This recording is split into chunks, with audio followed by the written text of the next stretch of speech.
மனிதருடைய ஆயுள் நாட்கள் 120 வருஷமாகும். இந்த 120 வருஷத்தில் அவனுடைய ஆயுள் முடிவதுதான் பூரண ஆயுள்.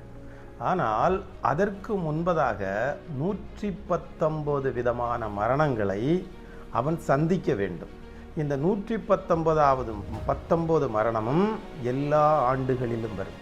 அது நோய் வடிவத்தில் வரும், அது சளி வடிவத்தில் வரும், அது காலரா வடிவத்தில் வரும், அல்லது மனிதர்களுடைய சவுட்டி காலில் மிதிபட்டோ, அல்லது கொலை செய்தோ, அல்லது தூக்கிலிட்டோ, இப்படி மரணங்கள் பலவிதமாக இருக்கிறது. இந்த பலவிதமான மரணங்கள் 119 வகையான மரணங்கள் இருக்கிறது.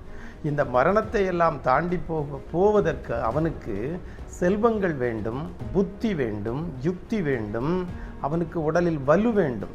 இவைகளை சம்பாதித்து சம்பாதித்து சம்பாதித்து அவன் 120வது வயதில் வருகிற மரணத்தை எட்டுவதற்காகவே இந்த பூமியில் ஜனனம் முதல் மரணம் வரைக்கும் போராடுகிறார்.